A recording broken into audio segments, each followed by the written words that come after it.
Vulnerability.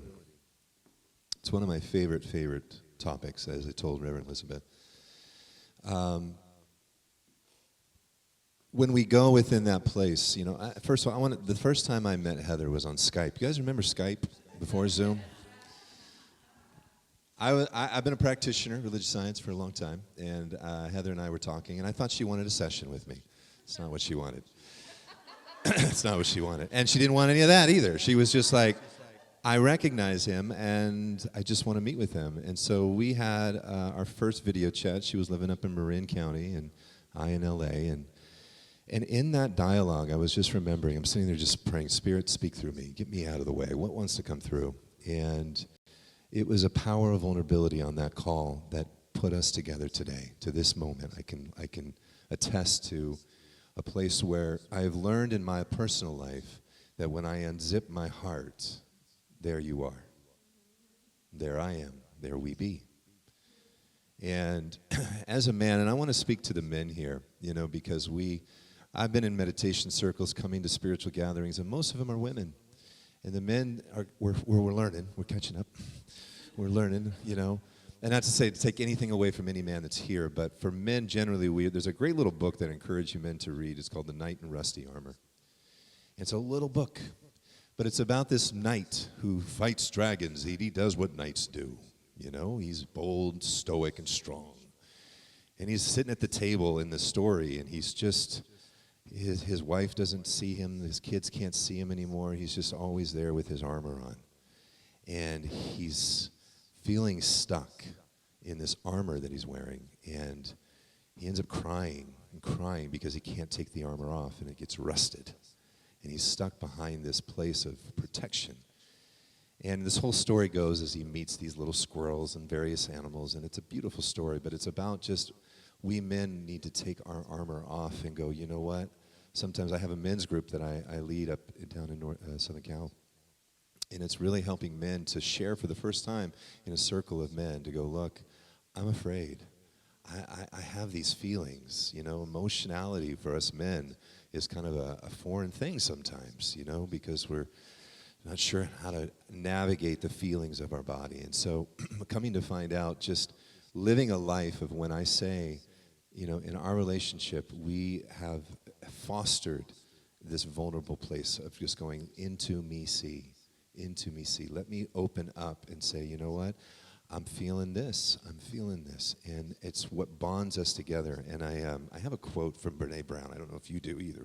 You might. I don't want to take anything away from Reverend Elizabeth. But I'm sure everybody, raise your hand if you've seen that TED Talk, right? That Brene Brown. Yes, that's like, if you haven't seen it, go to YouTube after this service. Watch it. It will floor you.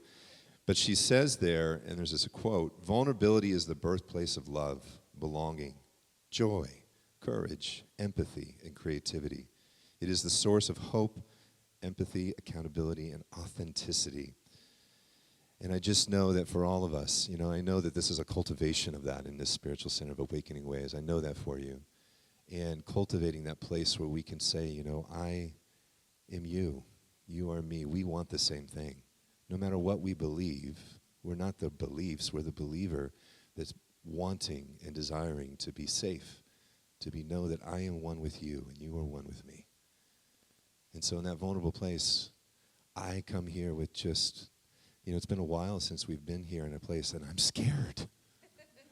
But I'm not at the same time, because I'm here. My feet are planted on this ground, and it's safe to be here, these two. You know, I was talking to Travis, and he's just sharing, and he's just going, I'm just getting watery, just feeling you guys here. And I appreciate you, Travis, because that's something about you, is as a man, you share your heart. You share your joy. You share all of it. And that's what united us from the beginning. And that's why we're here. So with that, I think that's enough. So thank you so much for allowing us. We'd love to see you at the workshop. And this song, I will say, this song, in fact, can I say? Can I say? Okay. So. Well, you know what? It's too, yeah, I do share, because maybe this song is the perfect demonstration of our united vulnerability. Mm-hmm. Yeah. Yeah. So we were, any married couples? Who's married here? We were in a fight. We were fighting. We were in a squabble. We I'm were so working some embarrassed stuff to say out. it. You know, and I'm a warrior by nature. I live as a sword right by my bed. I'm just this, you know, I identify with the knights, you know. There's a warrior inside, and I've learned to carry the sword and the rose. It's very important to carry both, but in this relationship, we were working some stuff out, and I just, you know, finding this place where I'm fighting for stuff. I'm fighting for my right. I'm fighting to be listened to. I'm just, please. And when Heather first sang this song, and this may happen for you, I wept. I just surrendered to love. I surrendered to this love, knowing that this love is sacred, this love is safe. And that's my little piece on it, so I'll let you take it away, love. Beautiful piece. So it's so interesting. Jason leads a men's group, and I lead a women's group. And I think what's right now, as women, we're learning to make peace and heal our masculine energy and the relationship that we have to our masculine and the men in our life. And we deal sometimes, and I don't want to stereotype, but a lot of times there are ways that women tend to deal with emotions differently than a man might. And this was one of those nights that was happening. And I went into the other room, Jason went into our son Jet's room, and they were together. And I just went to my piano and went, I don't know what to do. I really just don't know. I don't know how to move this obstacle between us. And it's not just when we're couples. It can be with our kids. It can be with our family members. When it feels like the obstacle is so great and your heart is just aching because it doesn't seem like there's an answer, right? And one thing that we have learned, especially from the ancient traditions, is that when you don't know what to do, sing and dance your prayers, right? That when you can't move the energy, often singing or dancing will bring the tears that bring the answers with them, because it's like a cork that unplugs all of the things that are underneath it. And so I went to the piano and I just said, Spirit, Mom, speak to me, speak to us. And this is what she said. Come to the temple, bathe in the presence of love. Let go of the warring, lay down your sword. You've had enough. For I know you're weary, the battle is taking its toll.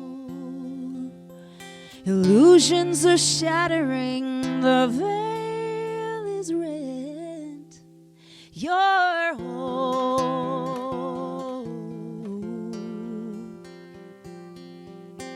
So come to the fire and lay down the shame of the past. The blaze purifying, revealing your gold at last. For you hold the keys now, unlocking your shackles and chains. No longer a prisoner, you are now free and reclaimed. You're reclaimed.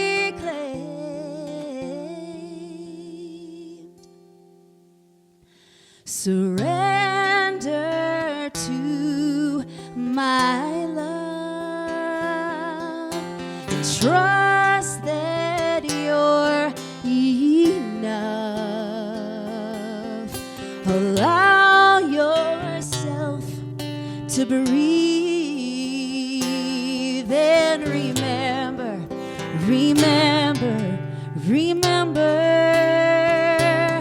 who you are.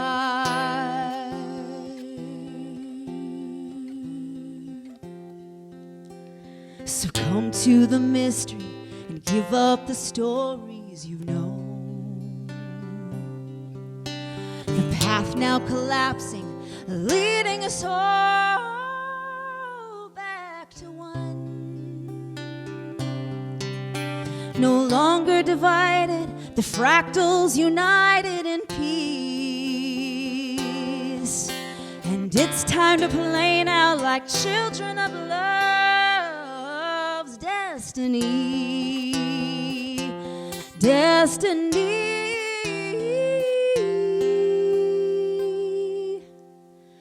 Surrender to my love and trust that you're enough. Allow yourself to breathe and remember, remember, remember who you are, who you are. You are the light of the world. You are the joy of the earth, and you are the love of your life. So remember, so remember, so remember.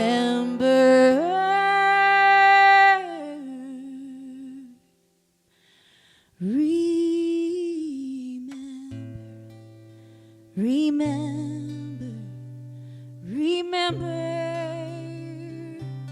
Oh, remember, remember, remember. Oh, you are the light, so remember, remember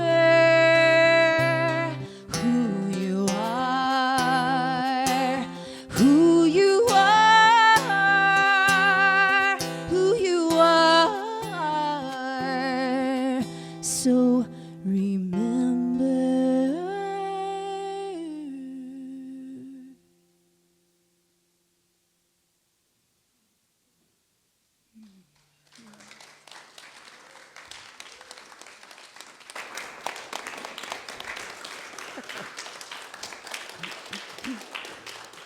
Feel that love. Wait a minute, you gotta be present. Do that again. Feel that. Yeah.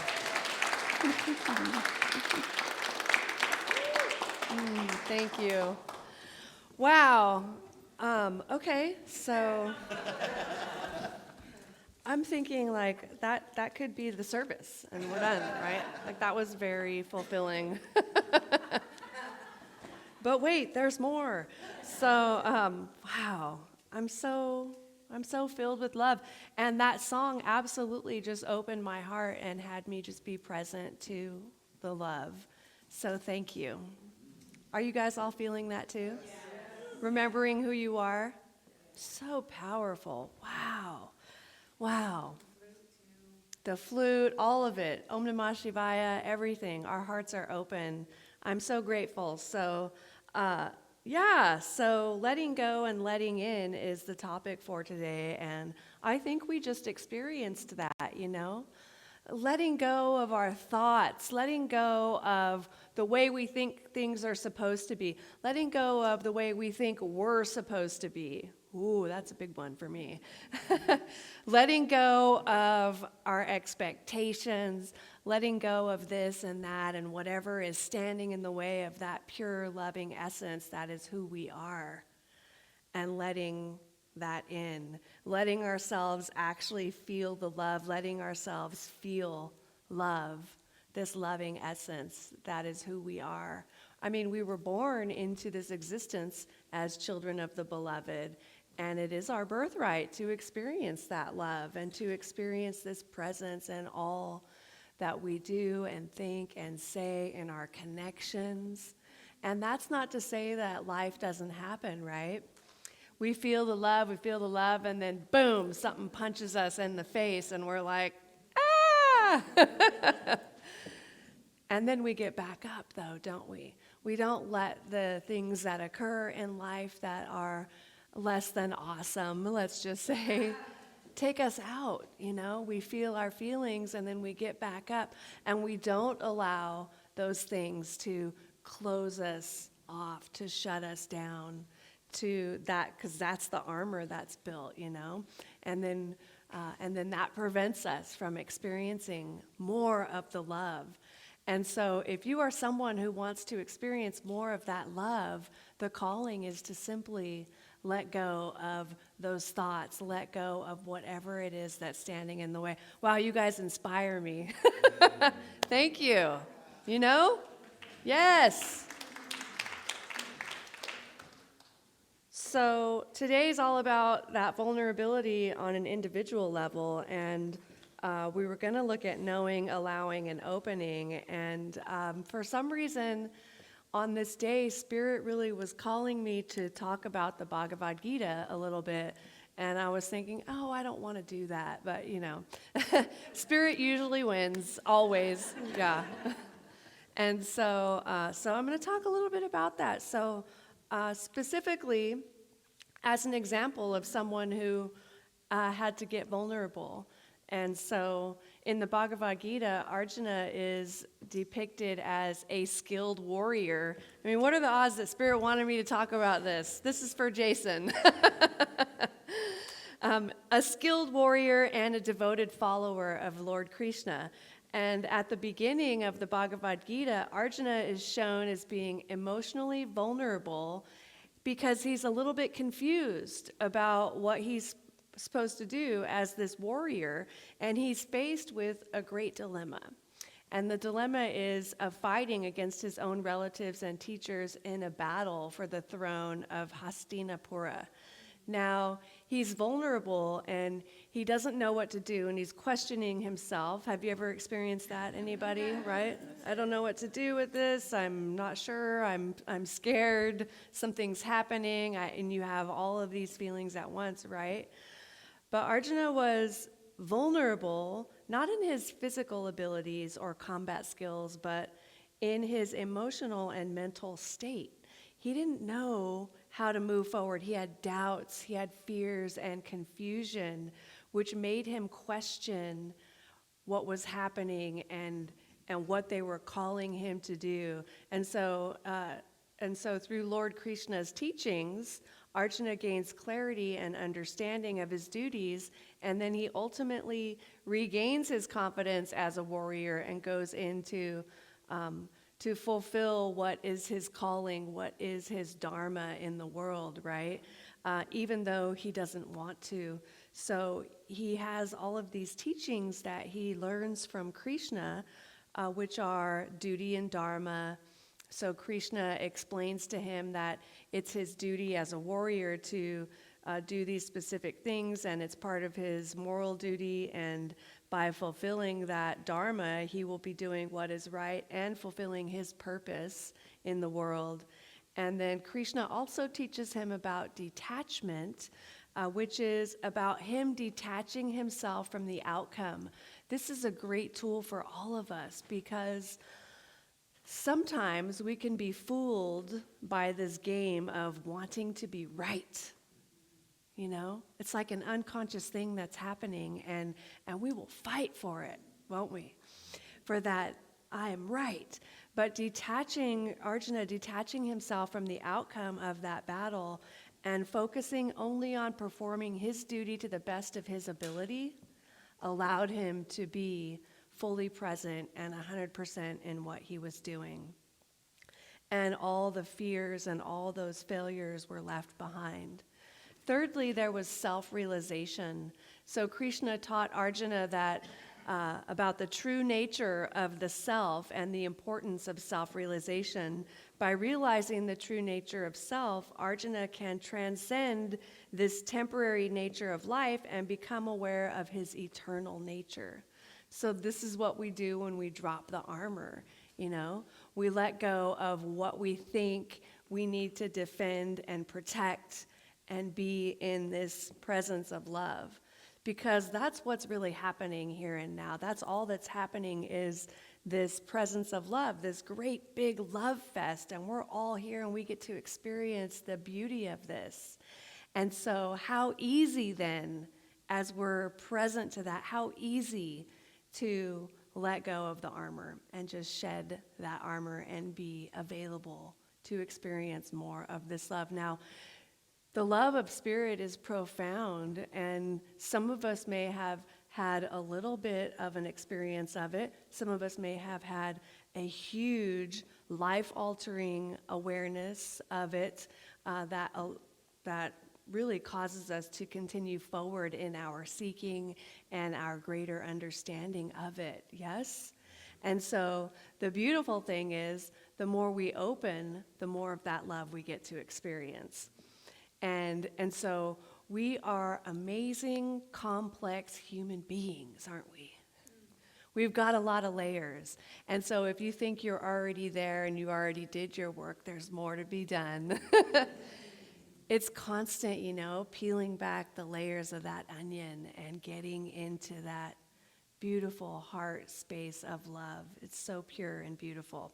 So Krishna also taught Arjuna about yoga and that path to yoga, which the significance of that is the union of the individual self with the universal consciousness.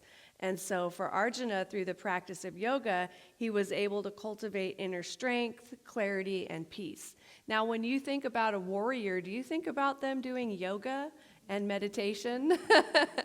Well, now that we've met Jason, yes, right? Yeah. So how powerful. And so through all of these teachings and others, Krishna helps Arjuna to overcome his doubts and fears and regain his strength and confidence as a warrior.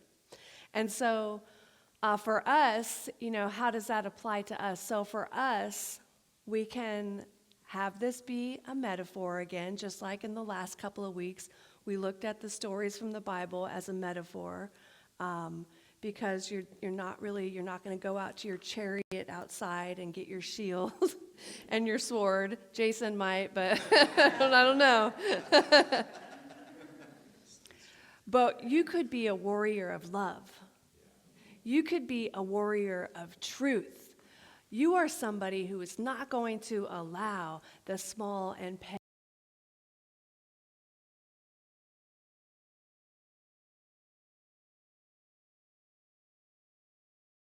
So then you can see yourself getting onto that chariot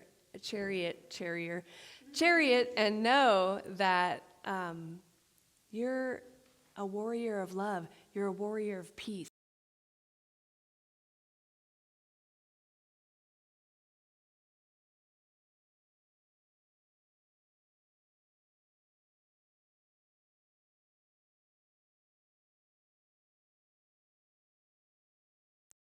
More peace to come out, more love, more joy, more beauty. You guys okay back there?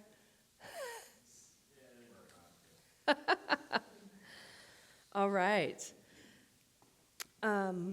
So that's what we get to be in the world. Now, I wanted to share some examples of individuals who you all are familiar with, who have really shown their vulnerabilities. And one of those is Lady Gaga. How many of you know who Lady Gaga is? Yeah. Right?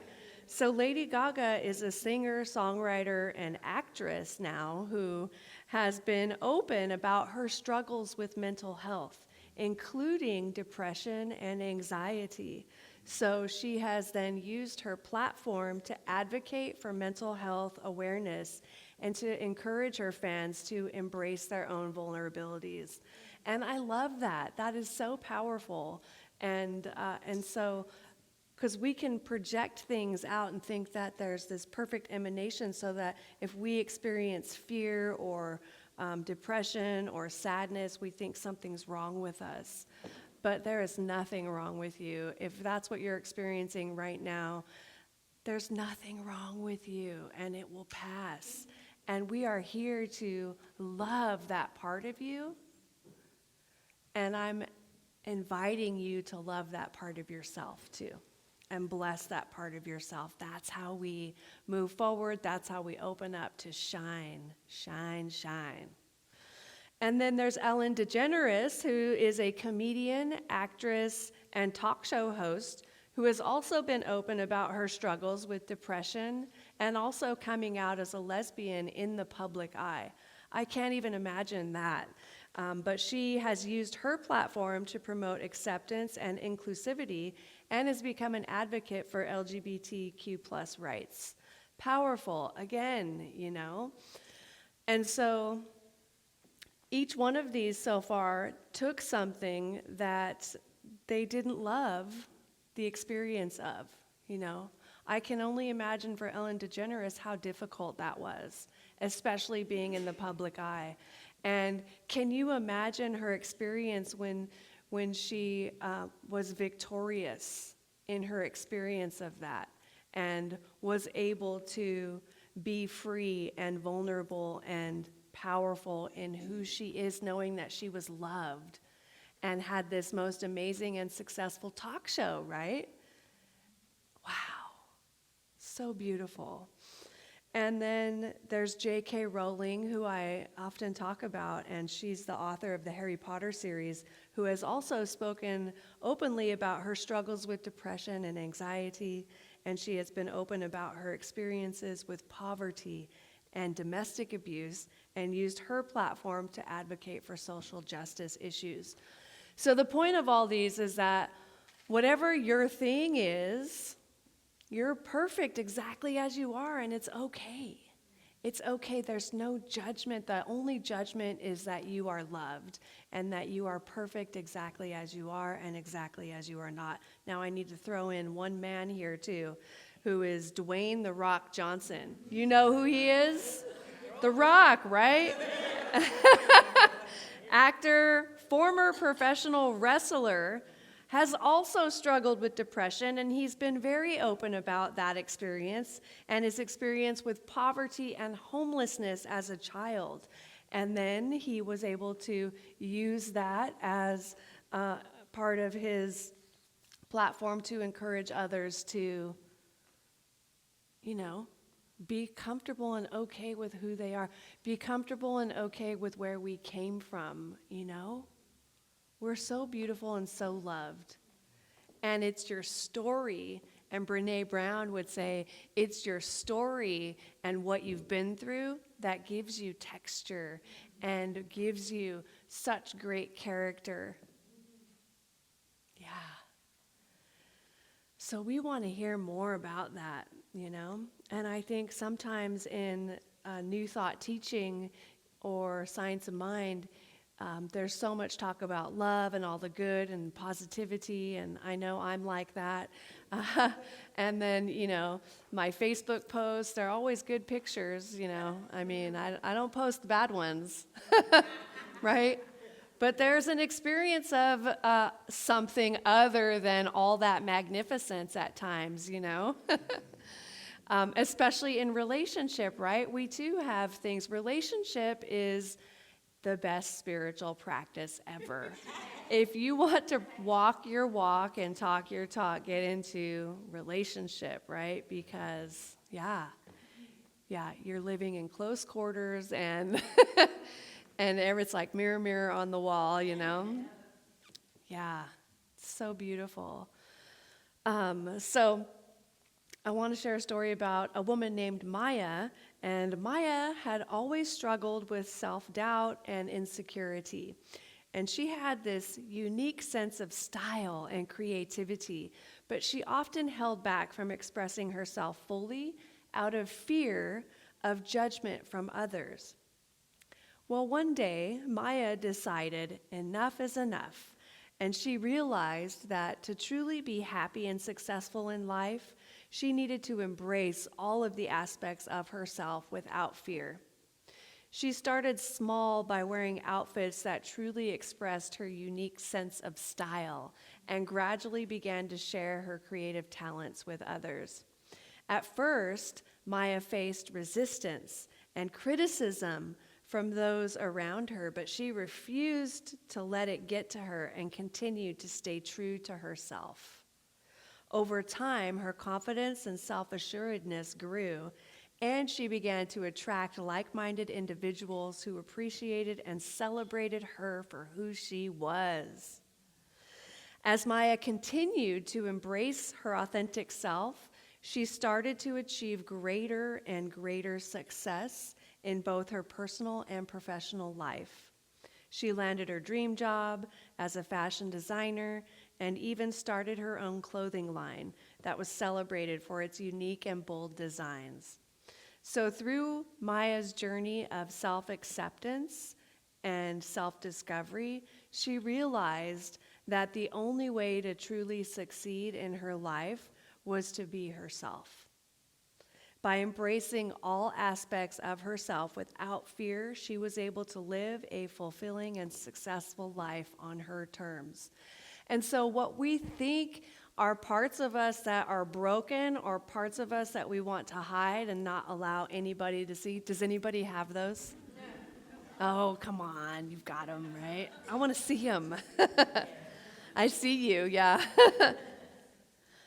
To love those parts of ourselves and to consider how can that actually help me be more open?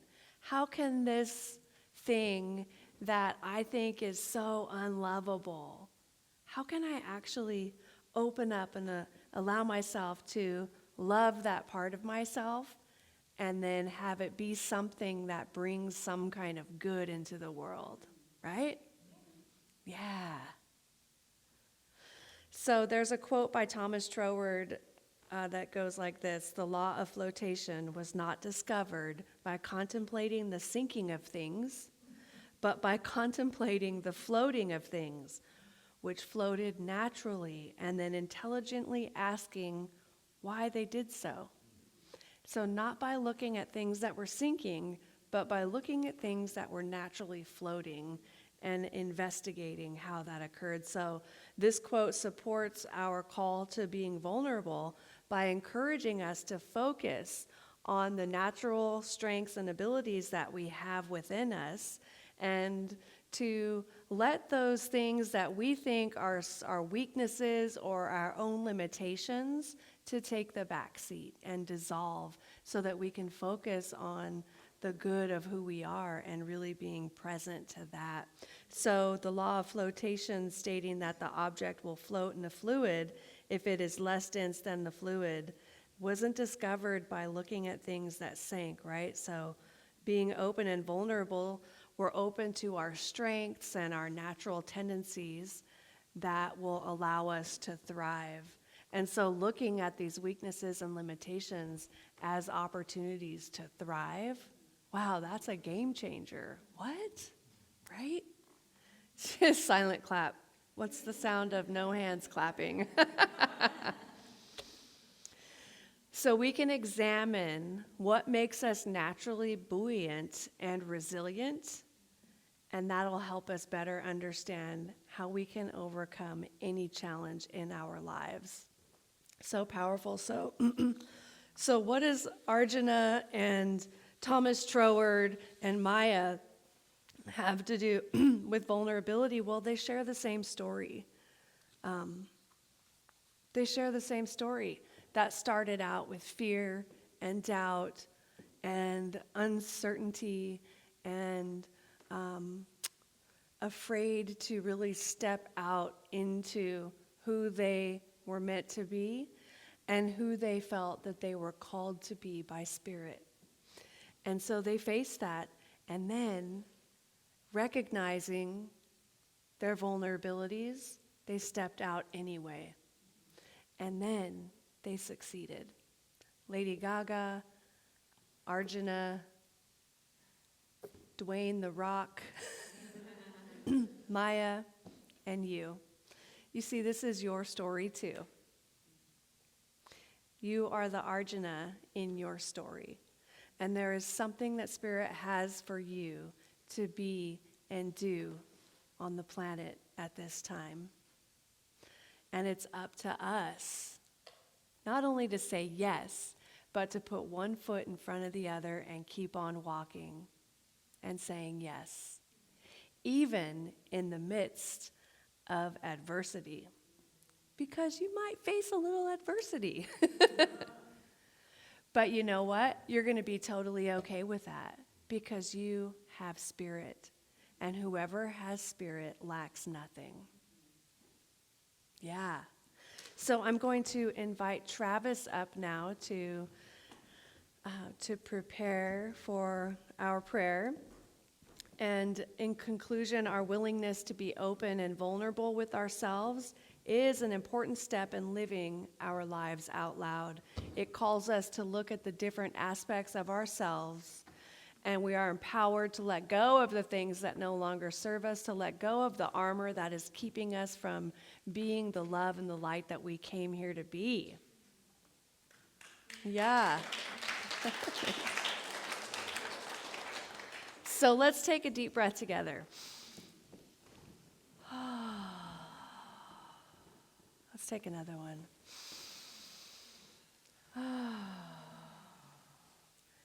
And join me in turning your attention inward.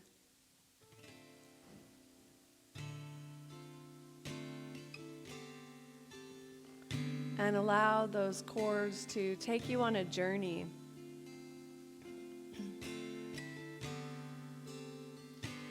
A journey into the land of I am, which is right within each one of us.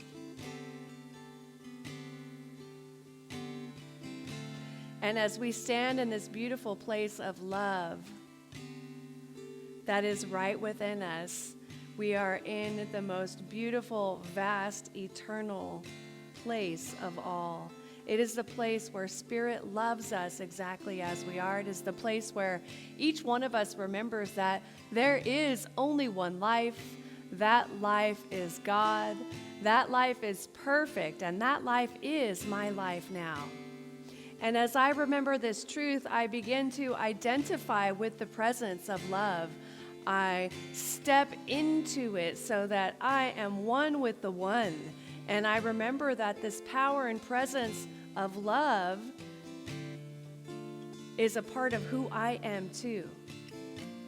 Because I know that there is nowhere that Spirit is not, and if Spirit is all that there is, then I too am a thing of the Spirit. While all that I am is God, I am not all that God is.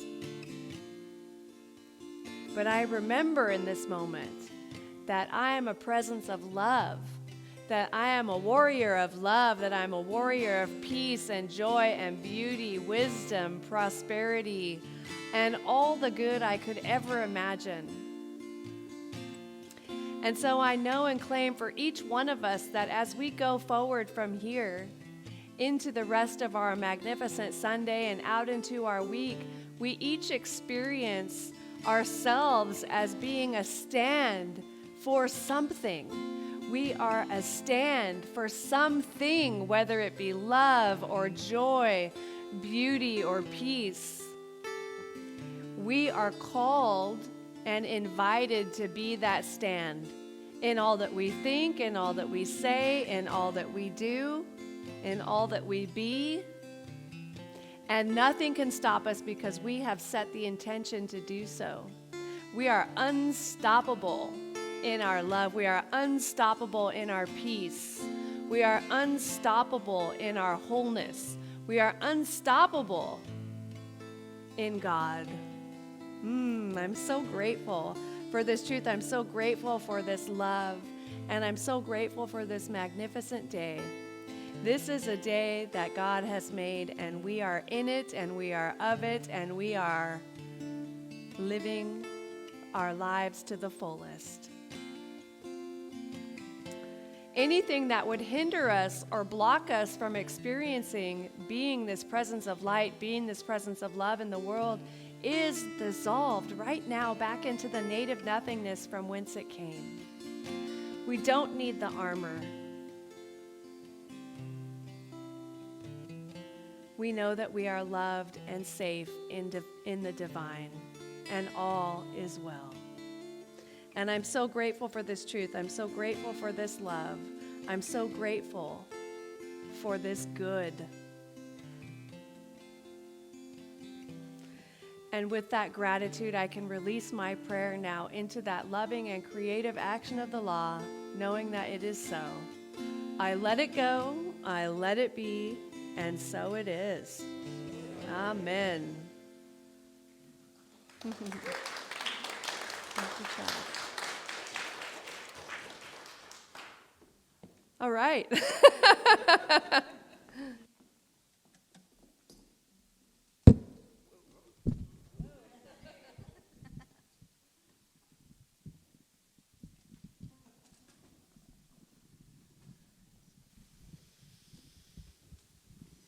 Thank you, Elizabeth. That was touched on so many relevant points. Man, I can't, you know how like life is always mirroring exactly what's going on inside of you? I mean, that's how it works. We're living in this holographic reality where what's coming up inside of each one of us, somehow throughout time and space, we all call each other to this experience right now to punctuate the power of vulnerability in our lives. And how the power of vulnerability is where God meets us.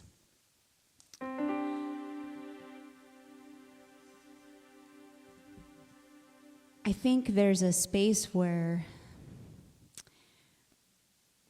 we allow ourselves in vulnerability to be the little child that we are inside, right? That little child part of us never goes away. And we're realizing that to heal that means that the I am awareness inside of us is big enough to presence and hold and handle any emotions that we might be feeling, you know? These relational triggers that come up are all designed for our good. And sometimes that's hard to remember when our hearts are aching and we feel like the person in front of us isn't understanding what we're saying or understanding the pain that we're feeling. And I love what Elizabeth said about we come to God.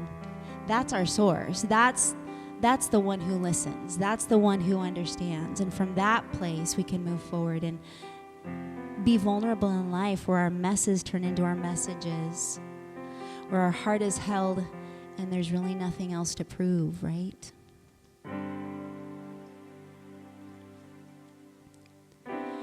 Come like a child, come to the Father. Come like a child, you sons and daughters. You don't have to do it by yourself. And only fear to guide you when you look to something else. You don't have to make it on your own. Come to me and I'll lead you home. And I am safe, I am loved, I am here, and my heart is open. I am safe, and I am loved, I am here, and my heart is open.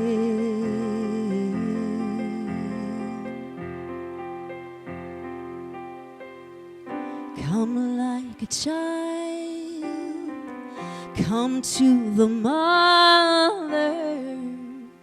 Come like a child, you sons and daughters. You don't have to do it by yourself.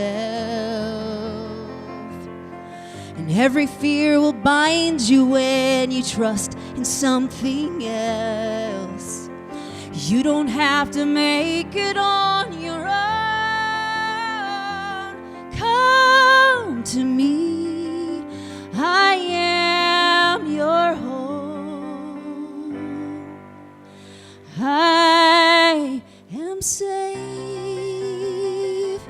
I am loved, I am here, and my heart is open.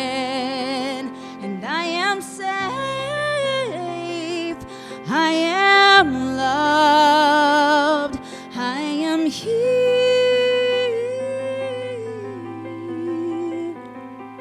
I am here. Come to me, I'll listen. Come to me, I'll hold you. 'Cause you are safe, you are loved, you are here now in my arms. May you